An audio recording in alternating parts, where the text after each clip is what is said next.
Why, hello. Welcome to Star Wars Minute. It's your daily podcast in which we analyze, we scrutinize, and we celebrate the rise of Skywalker 1 minute at a time. I'm Alex Robinson from alexrobinson.fun. I'm Pete the Retailer from PeteTheRetailer.com. And I'm Asterios Kokkinos from The Loudest Podcast. Welcome back, Asterios. Thank you for having me. Sorry, Mom, I would have cut that. I heard a little rattling. I heard someone's mic rattling. I was adjusting my mic because I realized it was too far away.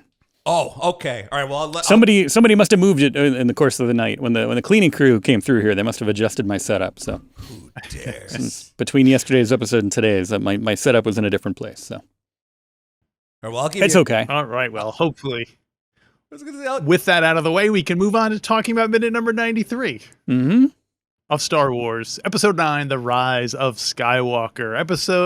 Minute 93 starts off with Force Ghost Luke sitting down on a log. And it ends a minute later with Padawan Leia's lightsaber wobbling on the ground. Wobbling sabers. Yeah. Force ghosts, I think, should only be seen at night. I feel like seeing a Force ghost in the day, it looks weird to me. Yeah. I mean, first of all, they're ghosts, so you want to be out at night, not during the daytime. Whoever sees a ghost during the daytime. So, yeah. Yeah. It's like Gollum. Gollum looks better in moonlight, not bright sunlight, you know? Right. Or like if you walk into like a dive bar during the day when all the lights are on instead of dimmed down and stuff or like a nightclub. Yeah. You know, like all the lights are on and you're like, whoa, this place looks weird. Yeah. Yes. But yes, hey, some things are stronger than blood. And not only, two things. One, of course, missed opportunity for product placement tie-in. You know, some things are stronger than blood, like Tide, all in one. You know, could have been a perfect opportunity for a commercial. But also, this kind of hammers home what one of the main criticisms about, or one of the main differences of opinion, let's say, about this movie is whether or not, Rey Nobody is a more encouraging storyline than, Rey Palpatine overcoming her heritage. There's two different, people found inspiration from both forks of that. Yeah, both versions of that story. And I think some things are stronger than blood that's the backbone of the people who appreciate Rey overcoming her heritage, that part of the storyline. Some things are stronger than blood is what it's coming from. It doesn't matter where you come from, you can be who you want to be.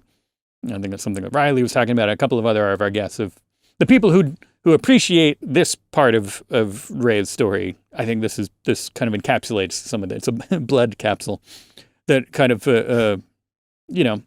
there's the crux of that inspiration from that part of the story, I think, comes from here. Some things are stronger than blood.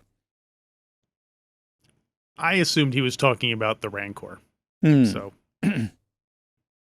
or then he should have he should have capped Rey and be like, some things are stronger than blood, like the Crips, and then bang. Oh damn. No, I don't think those divisions even exist anymore. I don't know. I could be wrong. No, I think those wars are long over. And it's weird because I'm in the car, I'm listening to XM radio, I'm listening to Rock the Bells radio, which is like all 90s and 80s hip hop. And I'm like, people were murdering each other over this music? Because it sounds like the corniest crap. It's someone being like, my name's MC and I'm here to say that don't do drugs in a major way. And it's like they were going to each other's houses and parties and killing each other over like the most facile. It sounds like nursery rhymes now. Like even Tupac. I'm listening to like Tupac and Biggie and I'm like, this sounds very old. It sounds like I don't know. It was weird to me. Yeah, at least Star Wars fans yet have not got to that point where we're actually shooting each other over Rose's role in The Last Jedi or other controversial points. Give it time. Let's hope it doesn't come to that. I forgot that they cut Rose Tuco from the movie where they were like, no, you have to do a mission that we don't see. Yeah. We need you to. People got very upset by you, and we. Hey, do you want to come be in the movie? She was like, no, thanks. I'm going to stay here with Leia. Yeah, exactly. You can follow Rose's adventure on our webisodes. Go to StarWars.com. Right. No one's gonna watch the webisodes. Rose has got a podcast. It goes deep. All right, but all right. Look, let's start dissecting the central crux of this. It's like, all okay, so Rey is like, my dad was evil, and I'm afraid I'm gonna be evil too. And then Ghost Luke is like, see, your mom knew that you had an evil dad, but your mom also knew that there was good in you, and that you wouldn't go evil. And it's like, well, okay. First off, I don't know that Leia had a choice either way. Like, I don't know how many like super duper Force like attuned kids were coming up to Leia and being like, train the hell out of me. Because it's like, well, didn't the Knights of Ren like kill all those people? And the only reason they didn't kill Rey is that she was like on a planet, no one knew where she was. So it's like, all right, I don't know that Leia. And so also, what was Leia gonna do instead of train her? Murder her like Luke Skywalker wanted to murder Kylo Ren? Because if so, that's weird. And why are we bringing that into anything at all? What if she could have like put her back in hiding? Yes. She could have been like, hey, I got a perfect. You know what? You should talk to my friend. Like a different, obscure planet somewhere else. You should talk to my friend Lando. He's clearly doing some sort of outer space real estate stuff. Like, go get hooked up with him. Start mining Tabana gas. Is that a euphemism for something? It could be. It should be. Well, which then also goes back to like, when do Luke and ostensibly Leia find out who Rey is? Because remember, like, the big question in The Last Jedi that Luke keeps asking her is like, who are you? And like, when does he find out that she's a Palpatine? And again, this is when he goes to Force Heaven, and then he tells Leia, I guess. Heaven. He's like, "Oh my God, Leia, you know that kid, the girl with the rocks." Well, when she went to Force Heaven, she found out all the. Well, no, she knew beforehand. That's what it was like. She knew and decided to train Rey anyway when she was alive. That's a good question. So was it not until like a year ago when she, when at when Luke becomes one with the Force, then is he like, oh my God, like I didn't know that. Hang on, and he tells Leia, he's like, Leia, check this out. How else could she possibly have known? In my mind, she's always known. In my mind, they know immediately upon the first meeting.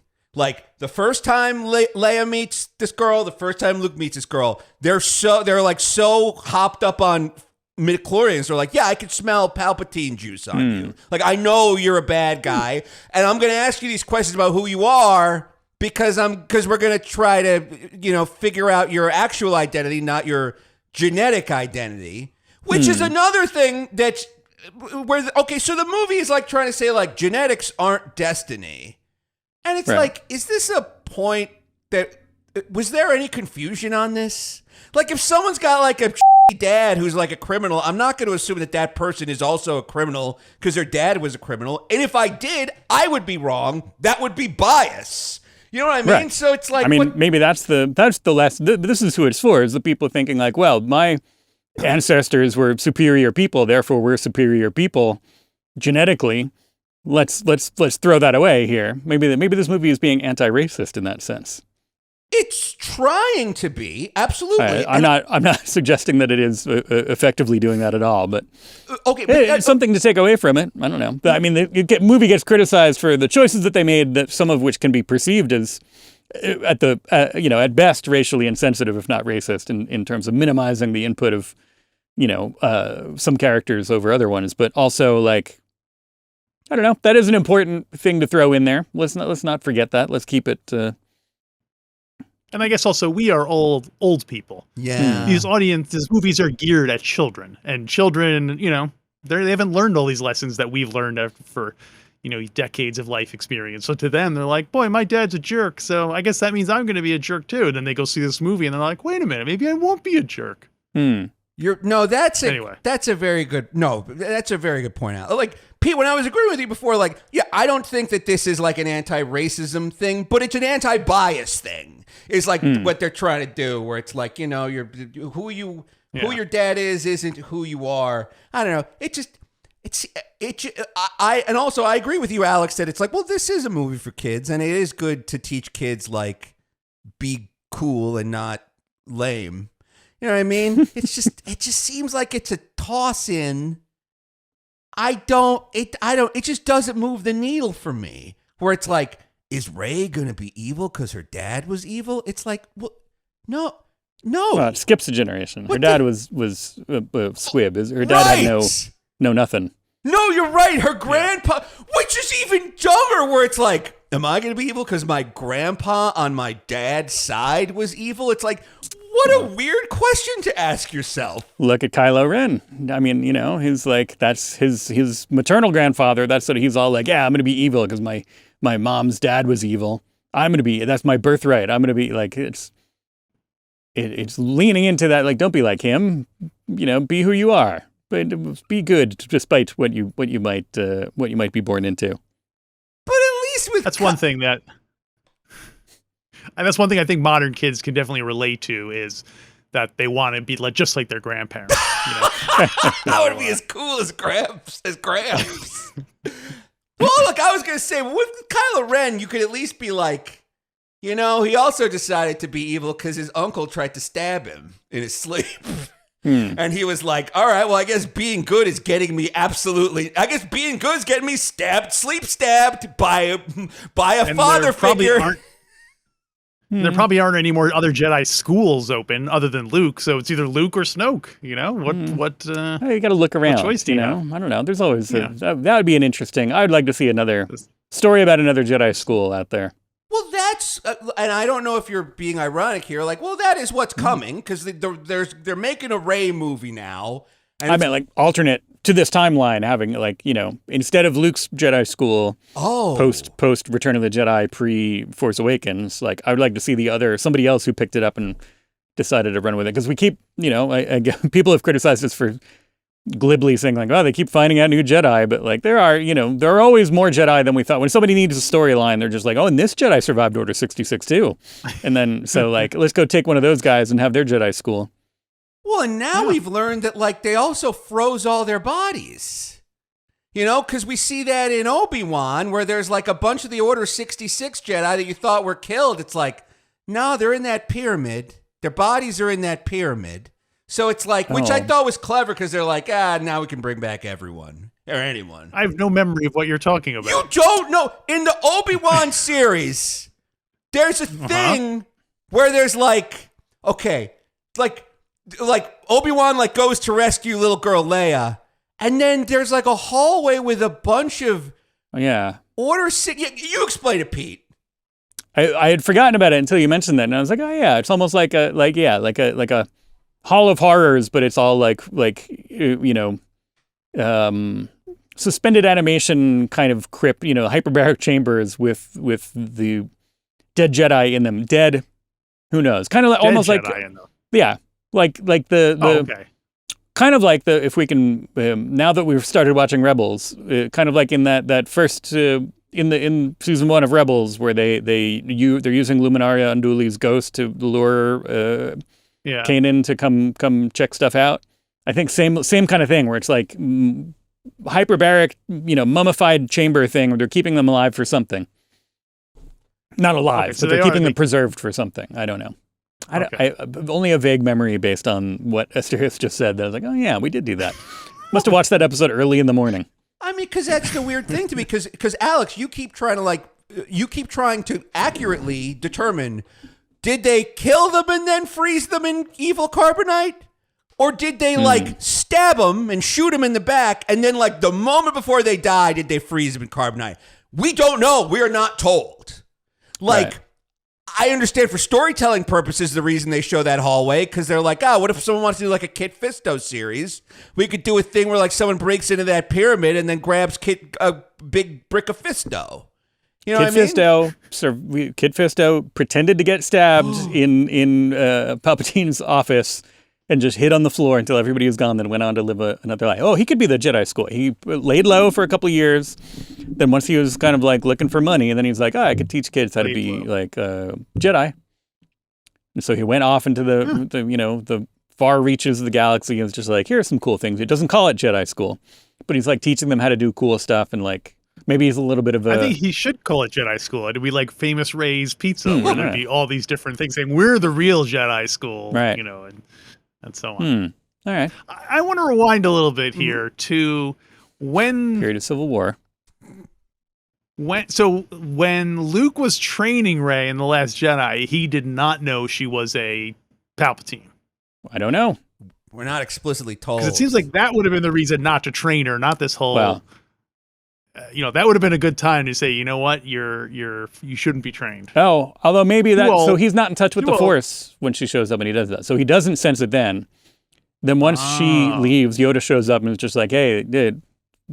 Screw those books. This is important. Look at me. Important. Get with it. Come on. Like slaps him, throws some water in his face. And then he gets back in touch with the Force and he's like, oh, okay. Like then he knows. Okay. But maybe then wouldn't Leia? I don't know.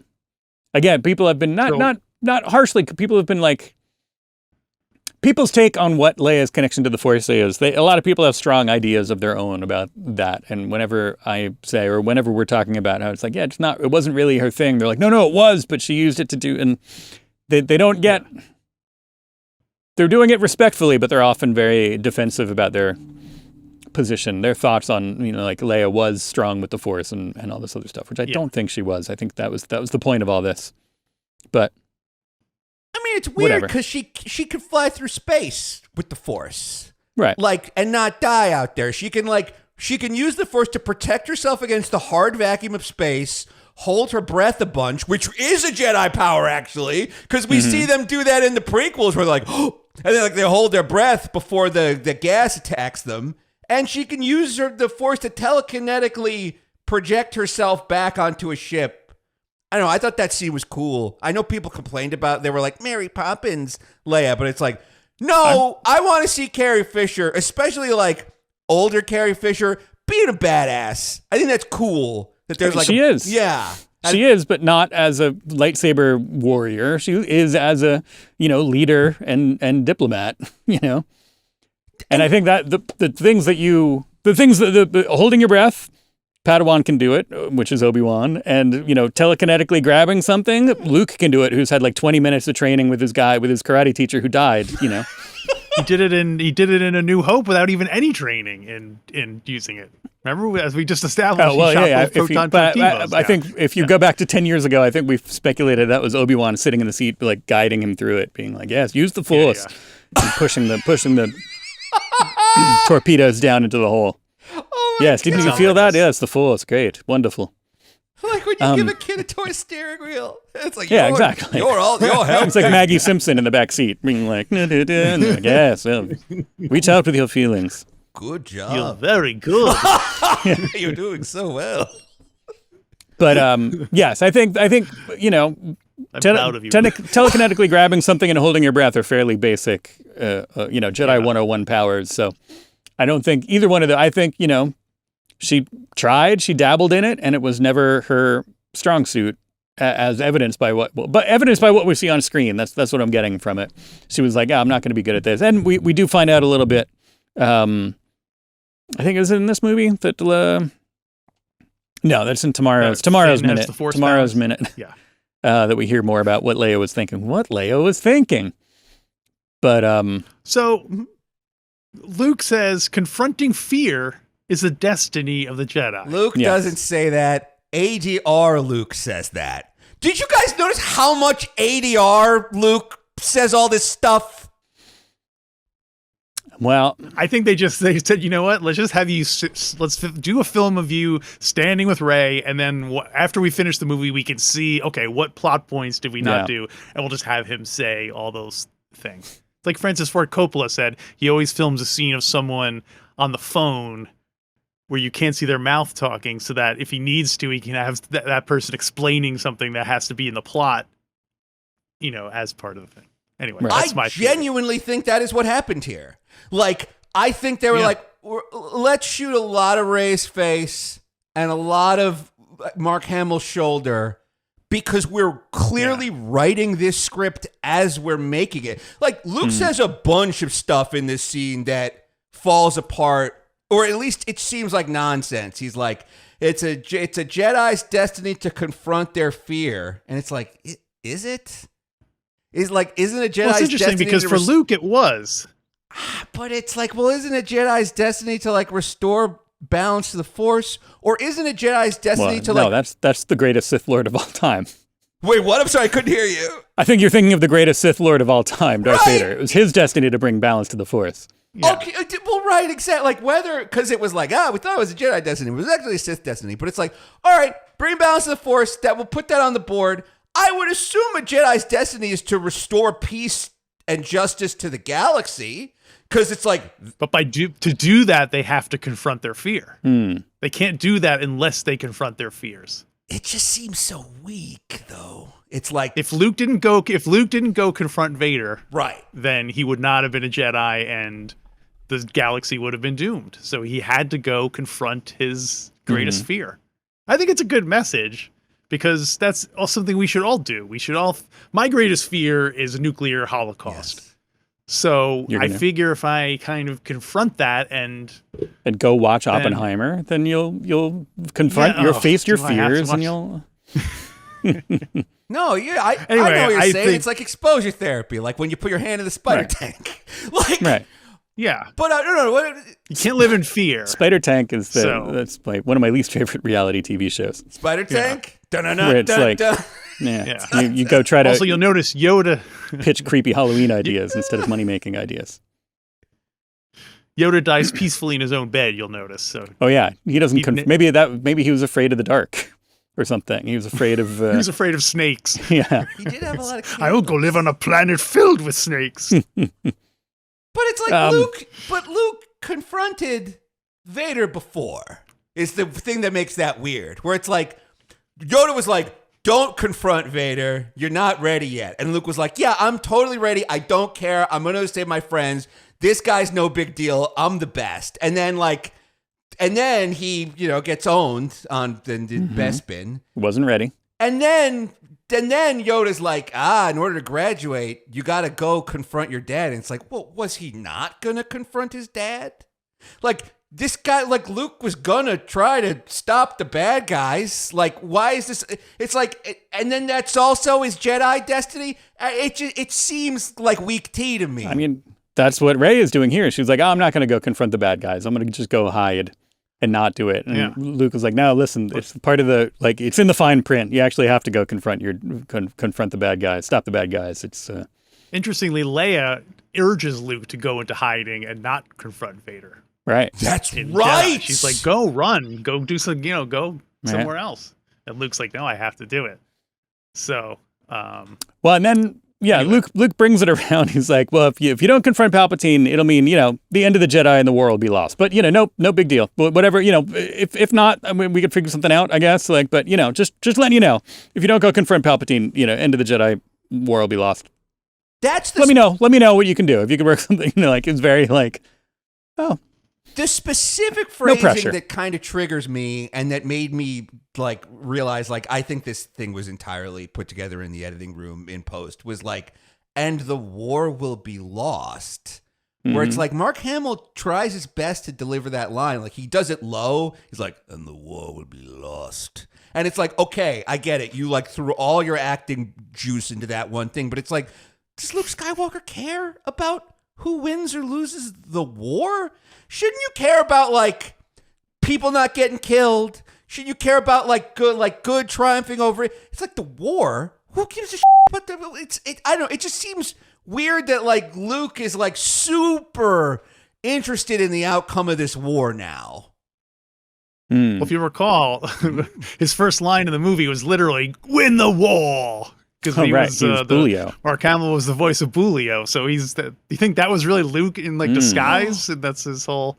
Wow. Again, I think this is Rey conjuring all this, telling herself what she wants to hear.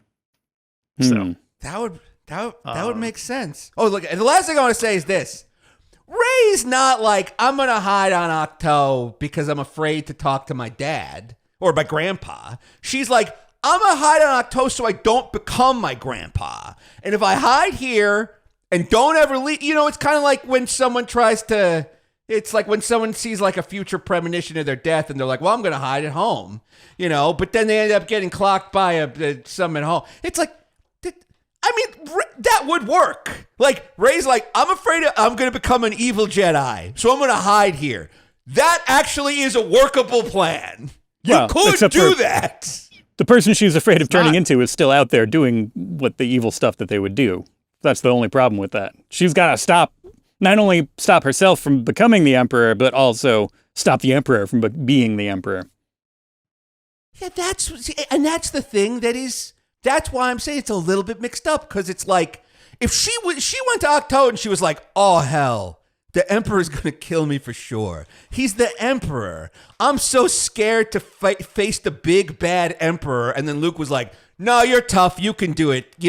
That's something. But that's not the conflict. The conflict is this entirely internal thing about genetic destiny, where it's like, what? This is a little confusing. Do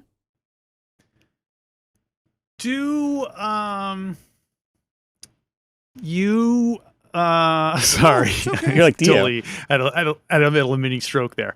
Yeah, this is the part where I don't like that Luke is all kind of rah, come on, we have to, like you said about winning the war and stuff like that, only because I feel like Luke at this point should be ambivalent about continuing the Jedi, rather than you have to, it'll be the end of the Jedi. That's the, I feel like Luke should be more like, if the Jedi end, the Jedi end. Like, the lesson of the universe is that the Force, all things have to end. And I feel like Luke should be a little bit more like removed from earthly concerns, like that kind of stuff. I think it's more like he's telling Rey that because she knows that she thinks that's important.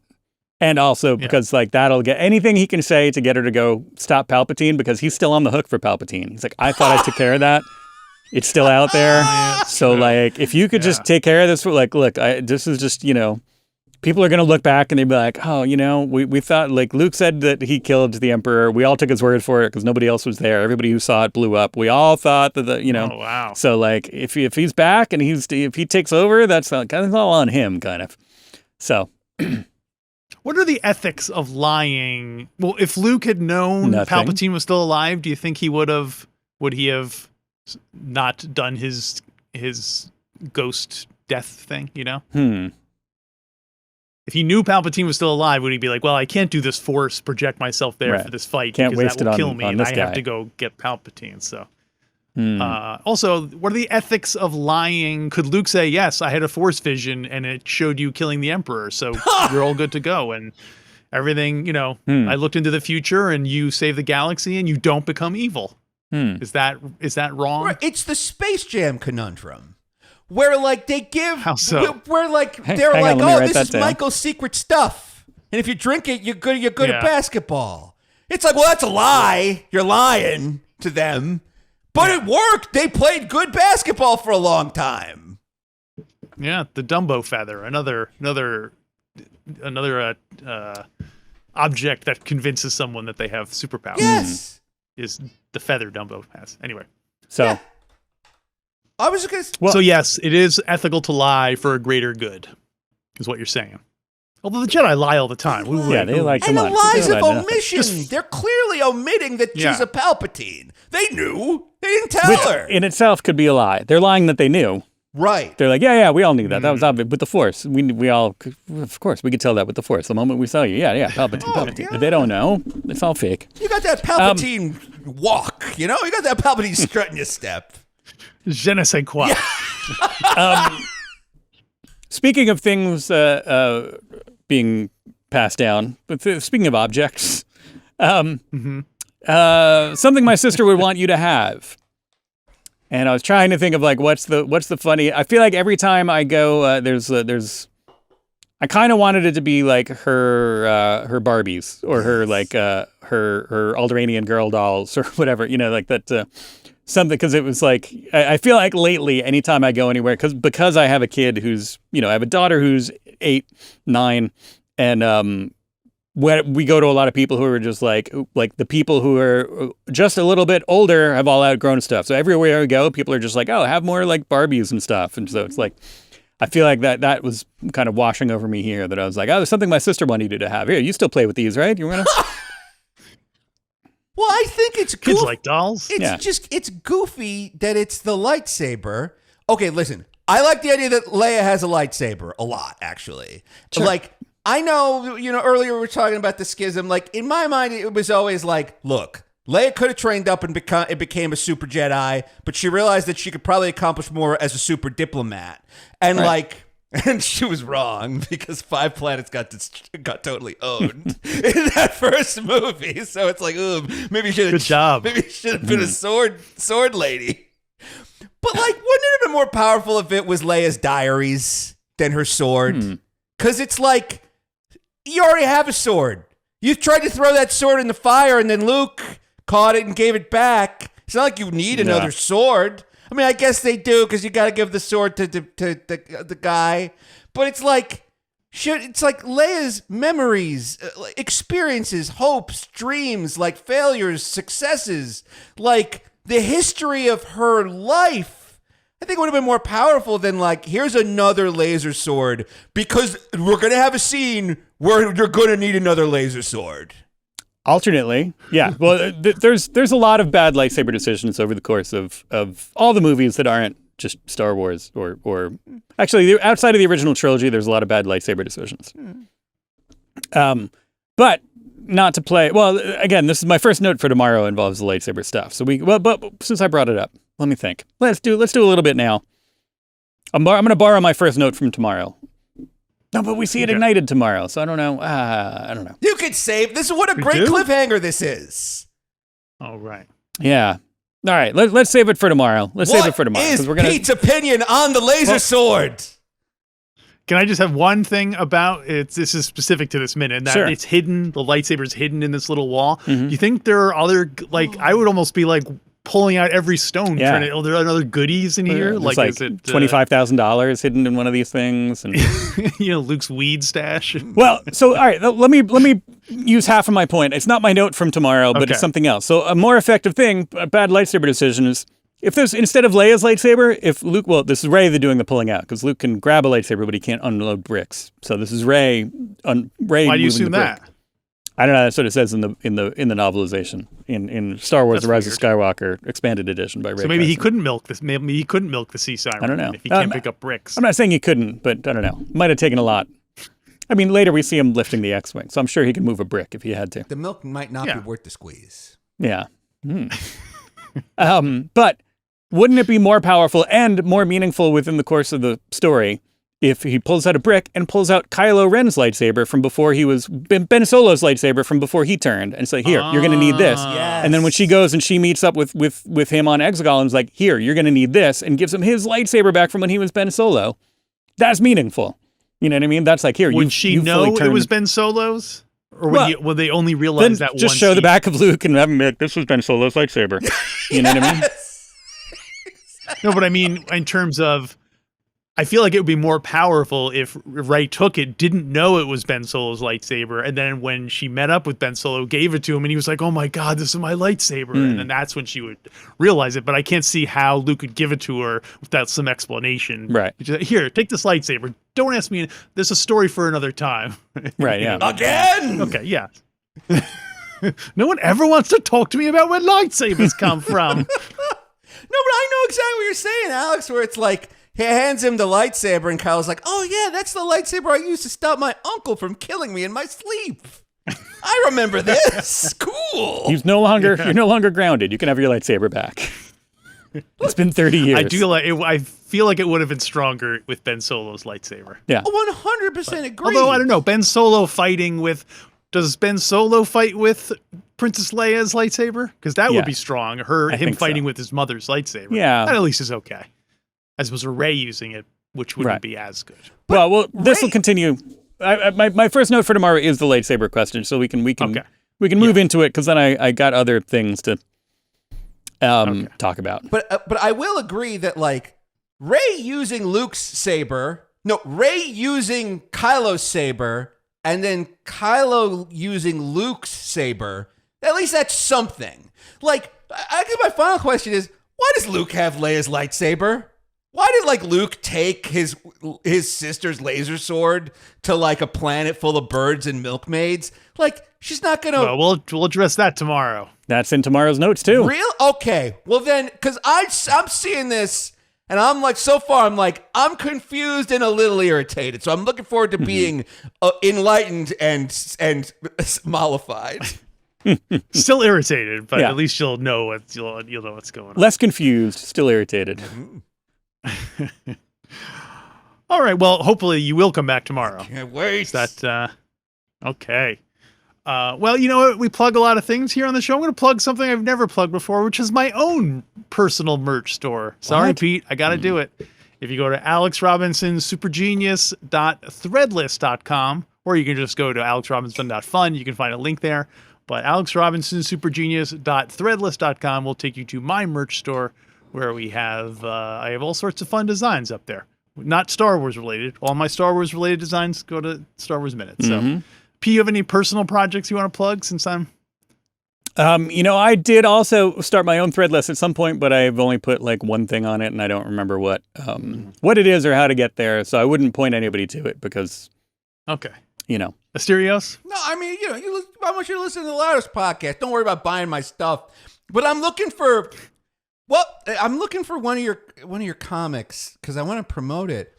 What's the comic you wrote with like that had like the cassette theming on the cover? Oh, Tricked. That was the book Tricked. Yes. Yeah, look, as long as we're just One of promoting my all-time random favorites. stuff, you should go read Tricked. It has like one of my favorite moments in like storytelling where there's this bad guy. Wow. And he's about to, I'm not going to spoil it. There's a bad guy and he's about to do something awful. And he like walks into a room and his just nice aunt is there. And there's this moment where the bad guy is like, has the option to like take a different path. It's like, he doesn't have to go be a bad guy, do bad things. He could like sit in this nice room with his nice aunt and watch Wheel of Fortune and drink tea. And I just thought, I think about that scene all the time in storytelling where it's like, you want to give the bad guy an out, and then when he doesn't take it, it's like, oh, he's an even worse guy. So like, you should go check out Tricked. It's like, it's got a lot of very Absolutely. interesting and unique storytelling components. Oh, wow. Well, I'm Agreed. very flattered you would say that. So everyone go do that. Yeah. And go read Tricked and go listen to us tomorrow on Star Wars Minute. Star Wars Minute.